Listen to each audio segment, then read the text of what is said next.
আমি ভূত। আজ থেকে ঠিক 3.5 বছর আগে আমি জ্যান্ত ছিলাম। সেই সময় এই দেওঘরের এই বাড়িতেই আগুনে পুড়ে আমার জ্যান্ত অবস্থা শেষ হয়। এই বাড়ির নাম লিলি ভিলা। আমি এখানে এসেছিলাম আমার এক বন্ধুর সঙ্গে ছুটি কাটাতে। একদিন স্টোভে চা করতে গিয়ে স্টোভ ফেটে আমার কাপড়ে আগুন ধরে যায়। আমার মুখেও আগুন লেগেছিল, এইটুকু আমার মনে আছে। তারপর আর কিছু মনে নেই।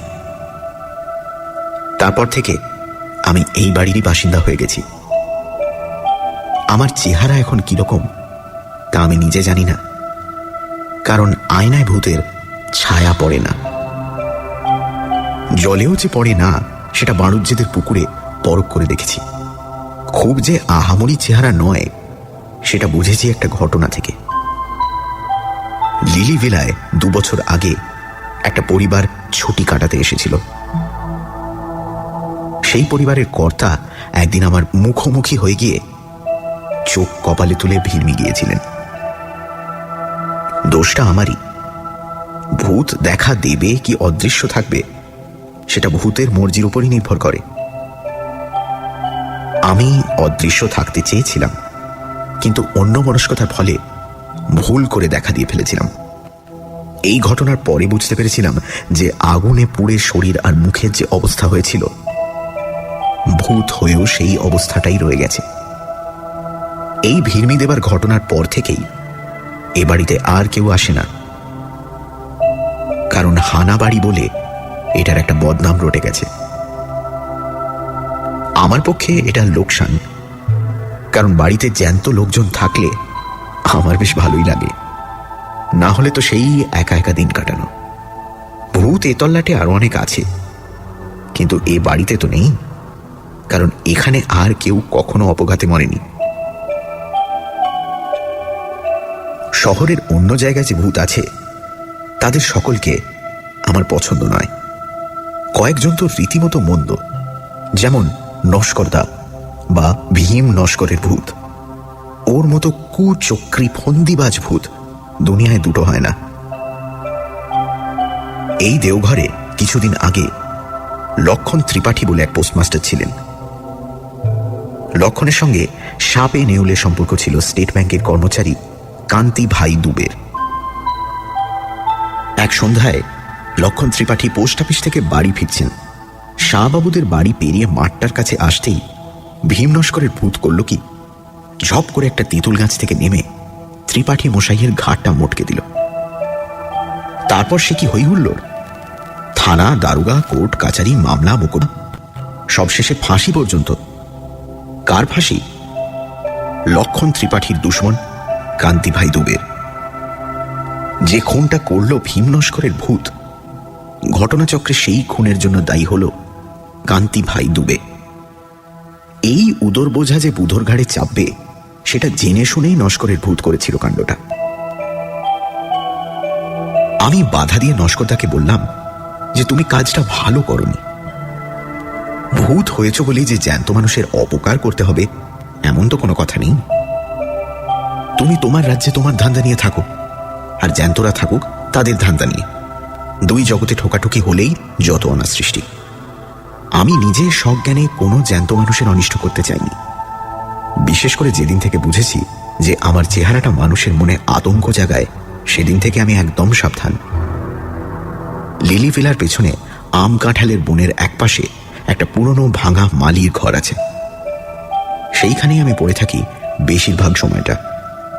অবশ্যই লিলি ভিলা এখন অনেকদিন থেকেই খালি, কিন্তু কাছেই চৌধুরী বাড়ি থেকে ছেলেরা এখানে লুকোচুরি খেলতে আসে। আশ্চর্য, এই ছেলেগুলোর একদম ভূতের ভয় নেই, কিংবা হয়তো ভূত আছে জেনেই তারা এখানে আসে। যাই হোক, সেই সময়টা আমাকে একদম অদৃশ্য থাকতে হয়। বড়রাই যদি আমাকে দেখে ভিড়মি যায়, তাহলে ছোটদের কি অবস্থা হবে ভাবতো। না, ওসবের মধ্যে আমি নেই। তবে এটাও ঠিক যে ভূতদেরও একা একা লাগে। আমারই একটা গলতির জন্য লিলি ভিলা এখন হানাবাড়ি। তাই এখানে কেউ এসে থাকতে চায় না। আর আমিও জ্যান্ত মানুষের গলার আওয়াজ, তাদের চলাফেরা, কাজকর্ম, হাসি তামাশার শব্দ কিছুই পাই না। তাই মনটা এক এক সময় হু হু করে ওঠে। জ্যান্তরা যদি জানত যে ভূতেরা তাদের সান্নিধ্য কত পছন্দ করে, তাহলে কি তারা ভূতকে এত ভয় পেত? কখনোই না। কিন্তু লিলি ভিলাতেও শেষ পর্যন্ত লোক এসে হাজির হল।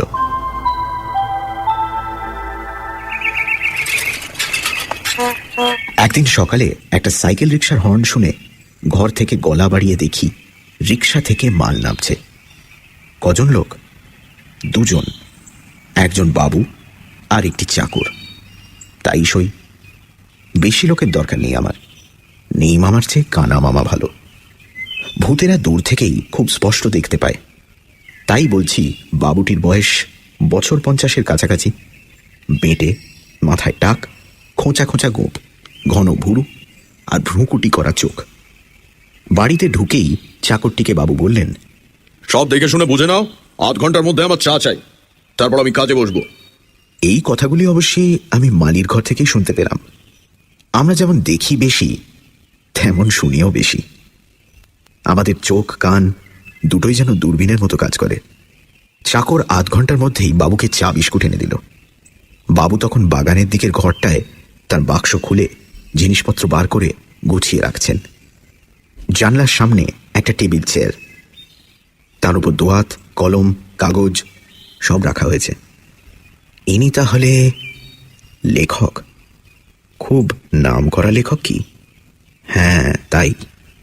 ভদ্রলোক আসার ঘণ্টাখানেকের মধ্যেই দেওঘরের জনাষ্টেক বাঙালি এসে হাজির হল লিলি ভিলাতে। তখনই জানলাম ভদ্রলোকের নাম নারায়ণ শর্মা। আসল নাম না ছদ্মনাম তা জানি না, তবে এই নামেই সকলে তাকে ডাকে। বাঙালির দল নারায়ণবাবুকে দেওঘরে পেয়ে কৃতার্থ। এত বড় একজন কাউকে তো সবসময় পাওয়া যায় না। তাই যদি ভদ্রলোকের আপত্তি না থাকে, তাহলে এখানকার সকলে তাকে একদিন সংবর্ধনা জানাতে ইচ্ছুক। নারায়ণ শর্মা লোকটি দেখলাম বেশ কড়া। বললেন, এখানে নিরিবিলিতে কাজ করতে পারবো বলে কলকাতা ছেড়ে এলাম, আর আসামাত্র আপনারা এসে সংবর্ধনা দেওয়ার জন্য পিটাপিটি করছেন। এই কথায় অবশ্যই সকলেই একটু কাঁচুমাচু ভাব করলেন।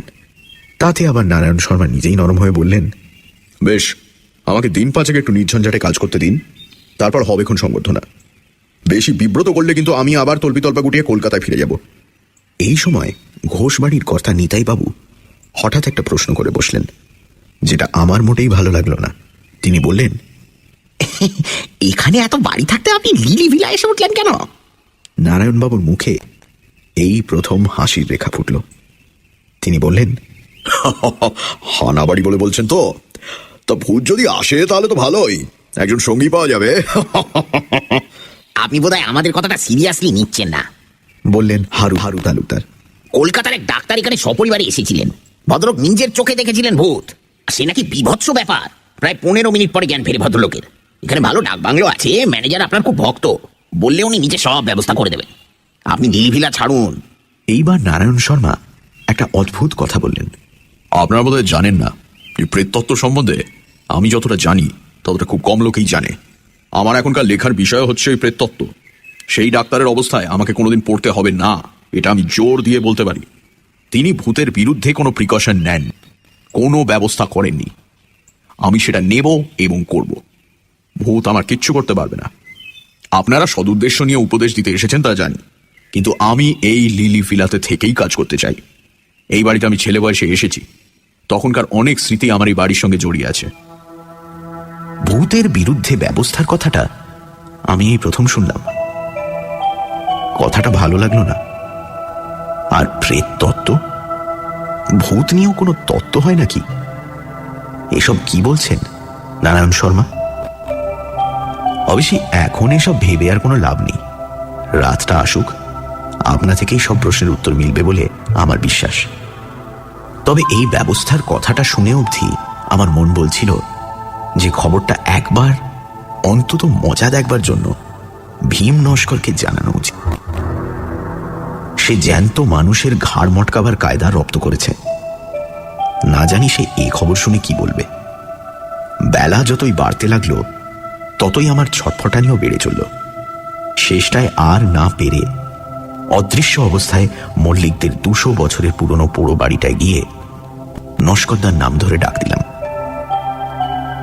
সে দোতলার পূব দিকের ছাদ ভাঙা ঘরটা থেকে হাওয়ায় ভেসে নিচে নেমে এসে কড়া সুরেই বলল, এই অসময়ে কেন? আমি তাকে নারায়ণ শর্মার কথাটা বললাম।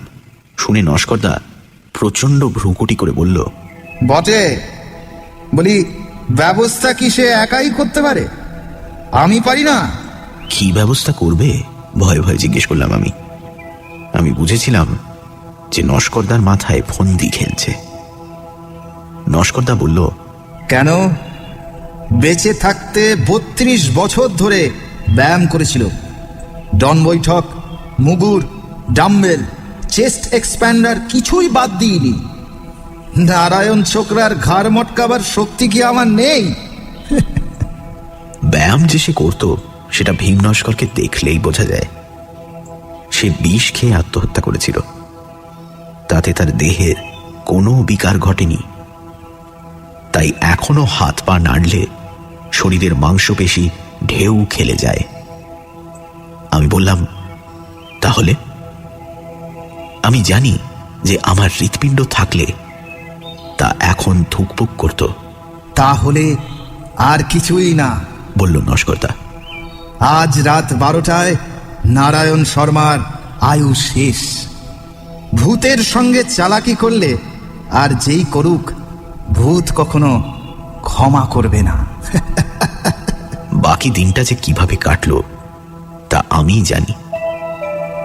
এদিকে নারায়ণ শর্মা সারাদিন ধরে ঘরে বসে লিখেছেন। বিকেলে সূর্য ডোবার বেশ কিছু আগে ভদ্রলোক ঘর থেকে বেরিয়ে বাইরে উত্তরের রাস্তাটা ধরে বেশ খানিক হেঁটে আকাশের সন্ধে তারাটা বেরোবার কিছুক্ষণের মধ্যে বাড়ি ফিরলেন। আজ অমাবস্যা, তাই চাঁদ নেই। আমি আমার ডেরা থেকে সবই লক্ষ্য করে যাচ্ছি। এবার নারায়ণ শর্মাকে দেখলাম একটা অদ্ভুত জিনিস করতে। সুটকেস খুলে একটা থলে বার করে তার থেকে একটা গুঁড়ো জিনিস এক মুঠো নিয়ে একটা ধুনুচির মধ্যে ছড়িয়ে দিয়ে তাতে আগুন দিয়ে ধুনুচিটা দরজার চৌকাঠের বাইরে রেখে দিলেন। সেই ধুনুচি থেকে গল গল করে ধোঁয়া উঠতে লাগলো, আর দক্ষিণের হাওয়া সেই ধোঁয়াকে সোজা এনে ফেললো আমার ডেরায়। বাপ রে, এ কি ব্যবস্থা! ভূতেরা কোনো গন্ধ পায় না, কিন্তু এ গন্ধ দেখছি নাকের মধ্যে দিয়ে একেবারে ব্রহ্মতালুতে পৌঁছে গেছে। এ কি সর্বনাশ! এই অবস্থায় নস্করদা ওই বাড়ির ত্রিসীমানায় আসতে পারবে না। আর সত্যি তাই হলো। মাঝরাত্রি নাগাদ আমার ঘরের পেছনের পাঁচিলের ওদিক থেকে চাপা গোঙানি শুনলাম। সুধন্য, ও সুধন্য! সুধন্য আমার নাম। বাইরে বেরিয়ে দেখি রাস্তার ধারে ঘাসের ওপর নাক টিপে বসে আছে ভীম নস্কর। নাকি সুরেই কথা বলল সে। 21 বছর হলো গঙ্গা প্রাপ্তি ঘটেছে আমার, আর এই প্রথম জ্যান্ত লোকের কাছে হার মানতে হলো। মানুষ যে এত কল করতে পারে সে তো আমার জানা ছিল না। ও লোকটা পড়াশোনা করে নস্করদা, ও অনেক কিছু জানে। ও হো, এমন একটা লোকের ঘাড় বটকাতে পারলে কি সুখ হতো বলো দেখিনি। সে যে আর হবার নয় সে তো বুঝতেই পারছো। তা পারছি। আজ আসি, এক নতুন অভিজ্ঞতা হলো বটে। নস্করদা চলে গেল, আর আমিও নিজের ঘরে ফিরে এলাম। আর তারপরেই বুঝতে পারলাম যে আমার ঘুম পাচ্ছে। ভূতের চোখে ঘুম, এই যে অভাবনীয়, অবিশ্বাস্য ব্যাপার। কিন্তু তাহলে কি হবে? ওই ধোঁয়াতে এমন জিনিস আছে যা ভূতকেও ঘুম পাড়ায়। অথচ রাতই হলো ভূতের চড়ে বেড়ানোর সময়। আমি আর থাকতে পারলাম না। একটা ঝিম ধরা অবস্থায় ঘরের মেঝেতে শুয়ে পড়লাম।